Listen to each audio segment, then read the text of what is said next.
Shadow Home Secretary James Cleverly. Mr. Speaker, thank you very much. And I welcome you back to your place, my first opportunity to do so in my time both as Home Secretary and indeed before that as Foreign Secretary.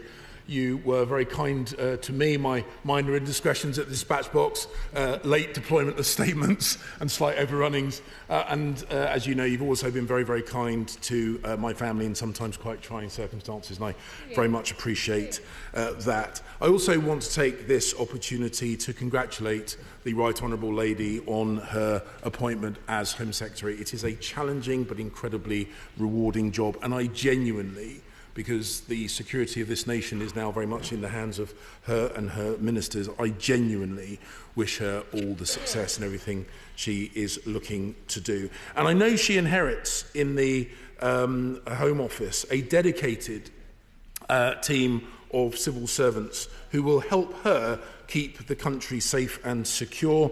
They did that to me when I was in her position. I'd also like to take this opportunity, of course, it's disorderly to recognise their presence, but if I were to wave my hand vaguely in this direction, I might also take the opportunity to thank my previous private office civil servants. It says here, I want to thank the Home Secretary and her team for advance sight of the statement. I just put a line through that. The Labour Party and indeed the Home Secretary in her statement like to talk tough on border security, but today's statement, despite all the hyperbole and the made-up numbers, is basically an admission of what we knew all along, is that the Labour Party have scrapped the Rwanda partnership on ideological grounds, removed a deterrent which the National Crime Agency said that we needed, and the level of discourtesy directed towards the people and government of Rwanda is quite breathtaking. To have them read about this decision in the papers before anyone from government had the good grace to formally notify them, I think, is an error. And no one in this House believes for a moment that that level of discourtesy would have happened had this partnership been with a European country. Labour has given an effective amnesty to thousands of asylum seekers who are banned under Conservative plans.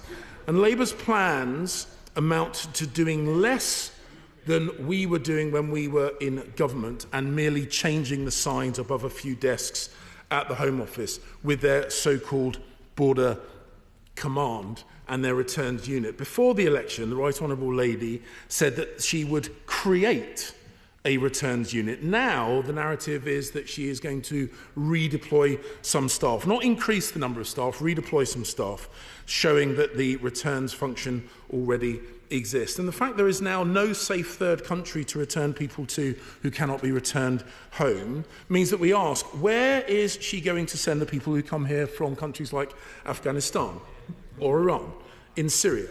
Has she started negotiations on returns agreements with the Taliban or the Ayatollahs of Iran or Assad in Syria? And if she's not going to send anyone that arrives here on small boats to Rwanda, which local authorities will she be sending people to? We were closing hotels when I was in government, and I wonder which local authorities will be receiving those asylum seekers. If not Rwanda, will it be Rochdale or Romford or Richmond? And most importantly, can the Right Honourable Lady now confirm that if you arrive here illegally in a small boat, you will be able to claim asylum? And finally, will she confirm how long after she briefed the media that she was scrapping the partnership with Rwanda did she have the courtesy to speak directly with the Rwandan government? And it is because we now have no deterrent that nobody wants to take on the role of the head of her new so-called border command. Neil Basu, former senior police officer, a man who I have huge respect for, was Labour's #1 choice. He's ruled himself out. And we now learn that General Stuart Skeets, again, a very highly respected former British Army general who was in large part responsible for delivering the Albania deal, which cut small boat arrivals by 90% from that country, has resigned from his position as Director of Strategic Operations. To misquote Oscar Wilde, to lose one border commander could be seen as a misfortune. To lose two looks like carelessness, perhaps even incompetence.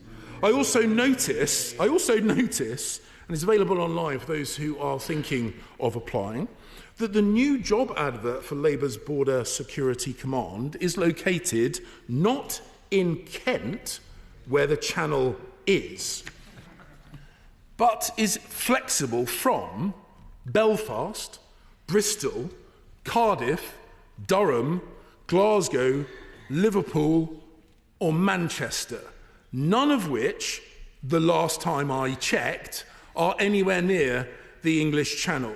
The reality is, everybody knows, including the people smugglers, that the small boat problem is going to get worse, indeed has already got worse under Labour because they have no deterrent.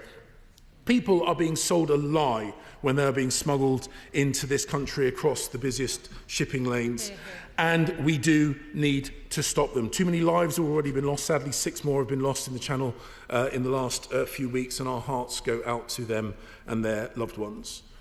We disagree on many things, but we can agree that we need to put an end to this evil trade. But sadly, the initial decisions that her government has made this problem worse and not better. Secretary.